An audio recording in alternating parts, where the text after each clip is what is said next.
يعمل كده. طيب. ايوه تايه، امال مش تايه. انت طبعا ما تفضل فتره طويله. بس برضه في أطفال ياما معانا هنا برضه امال قد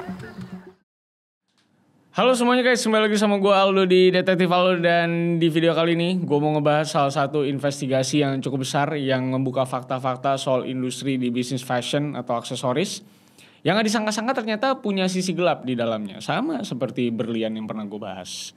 Nah, yang mau gue bahas kali ini itu adalah investigasinya BBC terhadap bisnis parfum yang ternyata menyeret brand-brand monster dunia yang kita semua tahu nama-namanya apaan aja.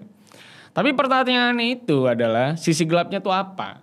Kan rasa-rasanya parfum itu bukan sesuatu yang gimana-gimana banget ya. Gak kayak industri-industri lain yang mungkin butuh penambang ilegal, butuh resource-resource yang ilegal, pakai bahan-bahan yang di luar standar kesehatan atau apapun itulah. Paling banter kan mah biang ya. Tapi kenyataannya industri parfum ini juga punya sisi gelap dari sisi kemanusiaannya. Ya mungkin gak sampai sebrutal apa yang terjadi di pertambangan ilegal, tapi tetap aja rasanya sisi gelap ini gak bisa dijustifikasi dengan ungkapan lebih mending dari yang lain. Karena ternyata di dalam pembuatan parfum terindikasi bahwa banyak perusahaan yang menggunakan jasa pekerja anak ilegal di Mesir buat jadi tukang petik bunga melati yang jadi salah satu bahan paling penting dari parfum-parfum branded yang harganya selangit. So gimana kasusnya? Let's begin the case guys.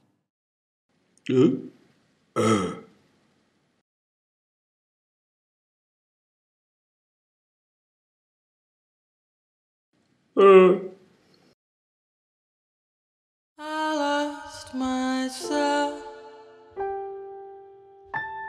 I waited still for a glimmer to arrive. I know it will. Oke, kita ngomongin industri parfum yang menurut gue cukup menarik. Sebuah industri yang kayaknya jauh dari kata gelap ya. Apalagi kalau kita lihat ke iklan-iklan parfum mahal yang temanya cerah, semuanya tuh kayaknya indah. Lagi berenang di sungai ya. Lagi lari-lari di kebun bunga, kehujanan sambil ketawa ketiwi ya. Pokoknya sangat fun dan terlihat happy lah iklan-iklannya. Kayak abis pakai parfum tuh langsung berbunga-bunga hatinya gitu. Tapi pada kenyataannya ternyata ada masalah-masalah buruk yang terjadi dari hulu ke hilir di industri parfum ini. Kita mulai dari latar belakang kenapa masalah industri parfum ini bisa naik ke permukaan. Jadi kalian itu harus tahu kalau di dalam parfum-parfum mahal yang wanginya cenderung feminin atau wangi-wangi bunga, mayoritas dari produk mereka itu mengandung satu bahan yang benar-benar jadi staple-nya pembuatan parfum. Yang bukan lain adalah bunga melati. Kalau kita masuk ke websitenya perfumsociety.org, bisa dilihat kalau bunga melati atau jasmine itu bisa dikategorikan sebagai salah satu dari dua pondasi bahan dasar parfum dunia.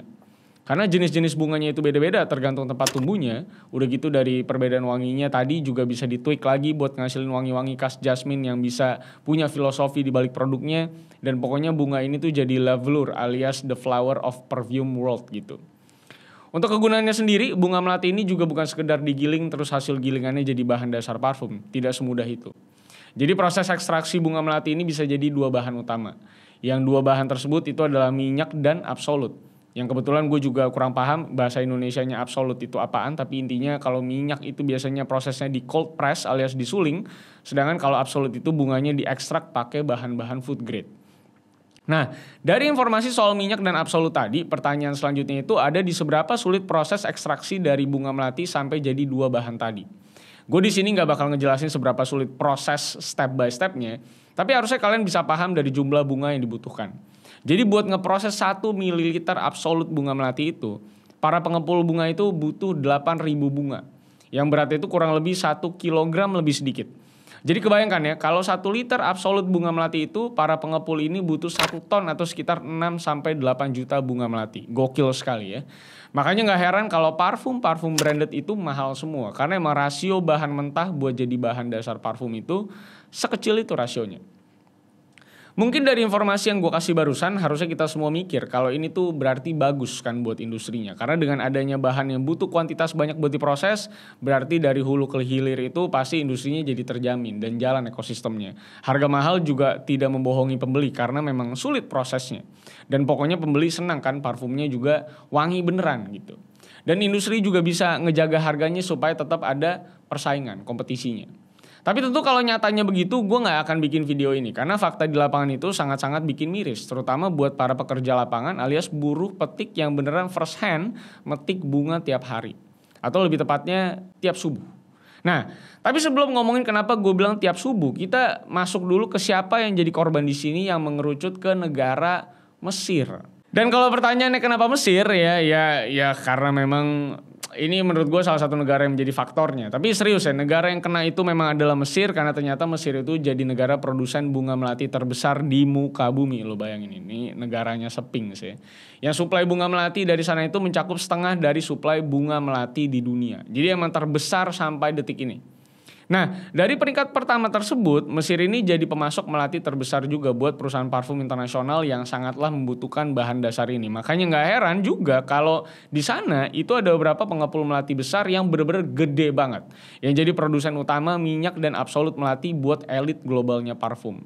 Jadi kalau ngomongin pengepul melati di Mesir, di sana itu ada the big three-nya yang punya nama Fakhri & Co, Hashim Brothers, dan juga Macalicco. Dan 3 pengepul besar ini ngambil sebagian besar bunga melati itu dari kebun-kebun yang ada di 4 daerah berbeda.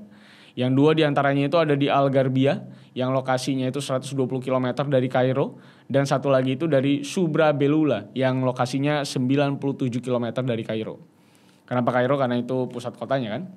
Dan dengan predikatnya sebagai pemasok melati terbanyak di lokasi yang terbilang terfokus di beberapa tempat doang, sisi positif dari industri ini adalah mereka mempekerjakan masyarakat lokalnya buat jadi karyawan di kebun-kebun melati ini. Karena memang semuanya itu harus dipetik secara manual buat menjaga minyak di dalam si bunganya. Jadi udah mah semuanya dipetik manual tanpa alat apapun, dan pemetikannya juga harus hati-hati supaya bunganya nggak kepencet dan rusak akhirnya. Tapi ya, walaupun bisa mempekerjakan masyarakat lokal supaya punya penghasilan dan menghidupi distrik tersebut, apakah memang kenyataannya seideal itu? Atau malah pekerjaan ini menyengsarakan masyarakatnya? Buat melihat tanda-tanda ini, kita harus balik ke tahun 2022, waktu BBC itu turun langsung ke Mesir buat meliput kebun-kebun bunga melati yang ada di sana. Kalau kita lihat selewat aja gitu ya, mungkin laporannya BBC ini bisa terbilang cukup happy suasananya. Foto-foto pekerja yang ada di sana juga kerja sambil senyum, sejauh mata memandang juga hijau semua, dan pokoknya kayak suasana kerja dengan yang damai-damai banget gitu. Tapi dengan foto yang happy-happy itu pun, premis yang gue kasih tahu di awal juga jelas masih berlaku. Kalau masalah kemanusiaan itu beneran terjadi kepada para pekerja petik bunga ini. Karena kita harus ingat dulu ya, informasi yang udah gue kasih tahu di awal tadi, kalau pengepul itu kan butuh kuantitas bunga melati yang super banyak buat bisa dijadiin absolut atau jadi minyak melati.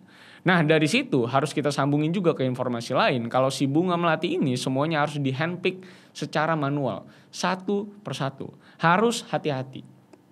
Dan pokoknya pekerjaan yang menyita sangat banyak energi, fisik, dan konsentrasi pastinya. Masalah pertama itu ada dari jam kerja mereka yang bener-bener gila banget. Yang dimana mereka itu kerja dari jam 3 subuh sampai sekitar jam 8 pagi. Kenapa begitu? Karena ternyata bunga melati itu harus dipetik sebelum kena sinar matahari kalau mau diproses jadi bahan dasar parfum.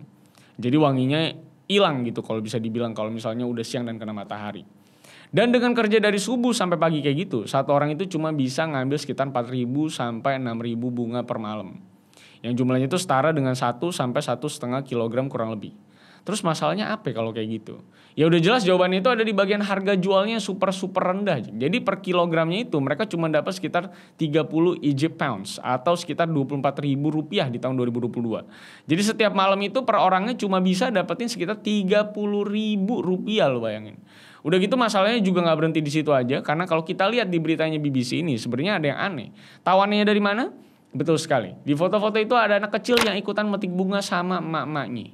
Mungkin buat beberapa dari kita yang ngeliat ini rasanya masih aman-aman aja tanpa ada masalah. Karena kan pasti beberapa dari kita juga ada yang tumbuh besar di daerah perkampungan, masih mungkin punya kebun sayuran sendiri, masih mungkin bantuin emak bapak kita panen sayur, dan pokoknya kelihatan kayak normal-normal aja.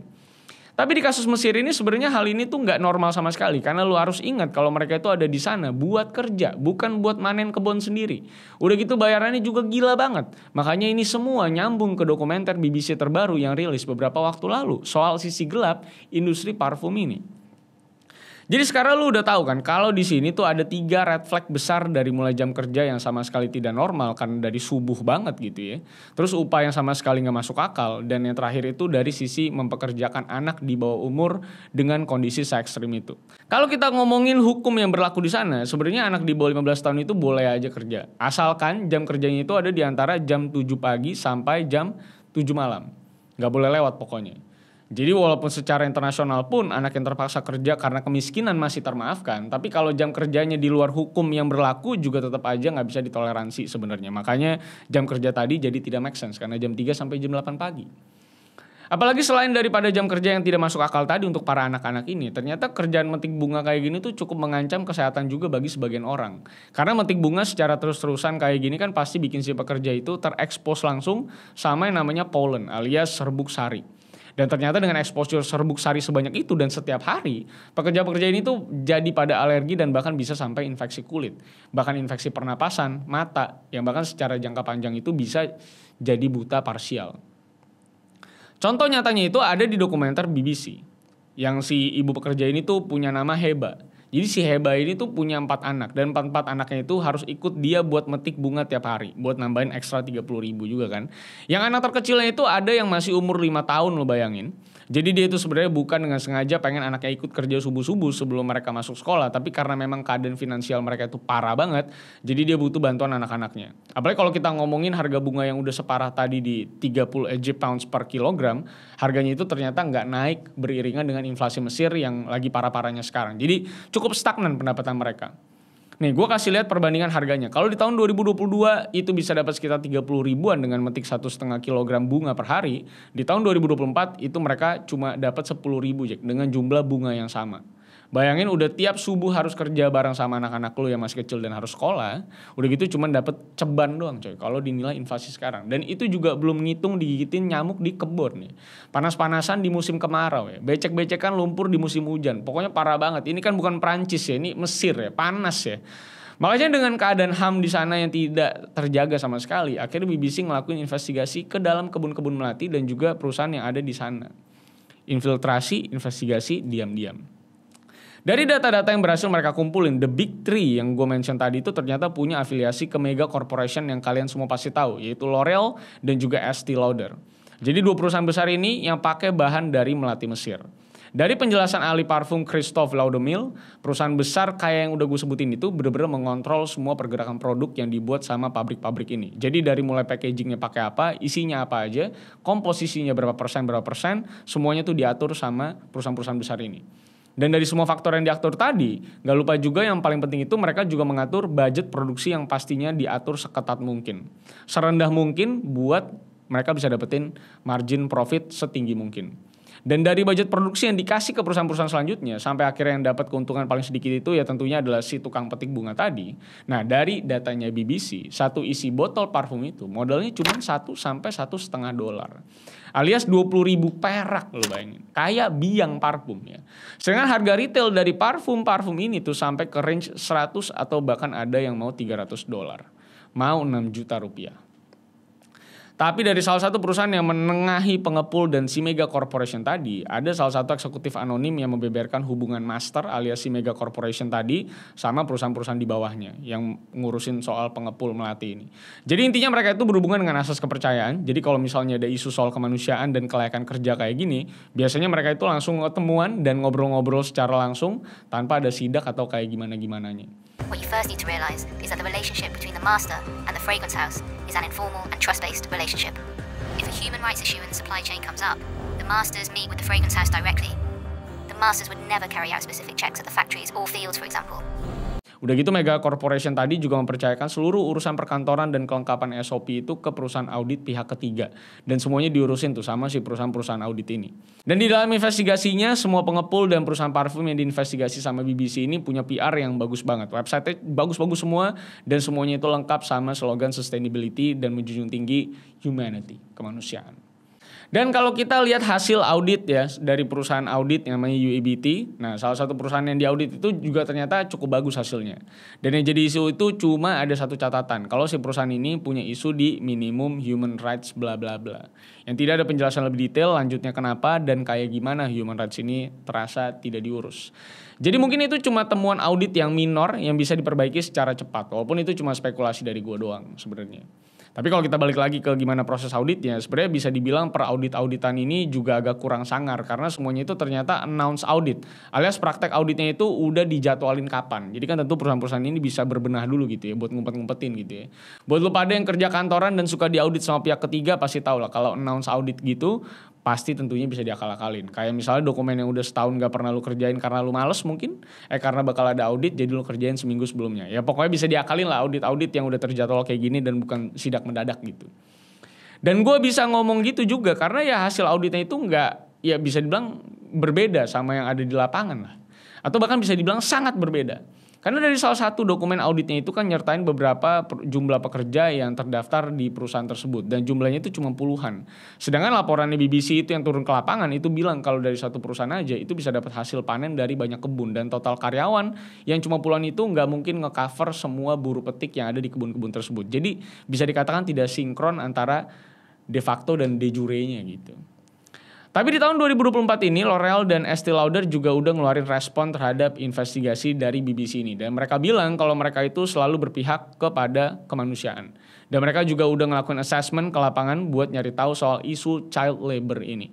Bahkan salah satu fragrance house di Mesir yang punya nama Firmenich ini juga sampai ganti supplier buat mendukung gerakan anti child labor yang udah dikuak sama BBC ini. Dan si Firmenich ini juga mau benar-benar ngebantu masyarakat lokal dan juga para buruh petik yang emang jadi pondasi bisnis ini.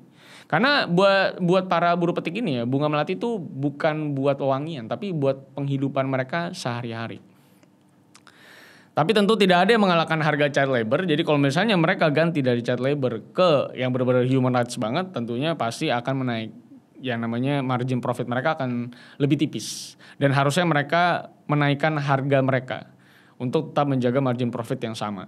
Untuk tidak merusak forecast yang sudah bertahun-tahun dan bikin runway itu. Jadi kalau misalnya lo lihat harga dari produk-produk mereka belum naik sampai tahun-tahun depan, berarti lo bisa analisa sendiri kenapa. Karena kan gue yakin perusahaan akan menjaga margin profit yang sama. Dan selama bertahun-tahun ini mereka dengan konsep yang sama gitu ya. Dengan perusahaan-perusahaan yang ternyata mengeksploitasi bocil-bocil ini.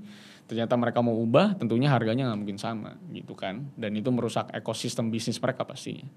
Nah gimana? Sebenarnya child labor itu udah di mana-mana ya. Ada di fast fashion, ada di dunia teknologi juga, ada di pertambangan juga. Jadi sebenarnya ini isu yang sudah lumrah sekali dan banyak banget terjadi di banyak negara gitu ya. Khususnya di fast fashion dan di jewelry itu banyak banget child labornya. Makanya lo bisa dapat ya namanya baju-baju dengan harga murah, dengan kecepatan yang tinggi juga secara recycle-nya atau perubahan jenis fashion-nya dan model-model jewelry yang lo bisa lihat karena semuanya dibantu sama yaitu konsep-konsep kayak gitu yang ada di Bangladesh yang kalau lo tendang gedungnya rubuh gitu kan. Jadi banyak banget sebenarnya child labor yang kayak gitu-gitu ya.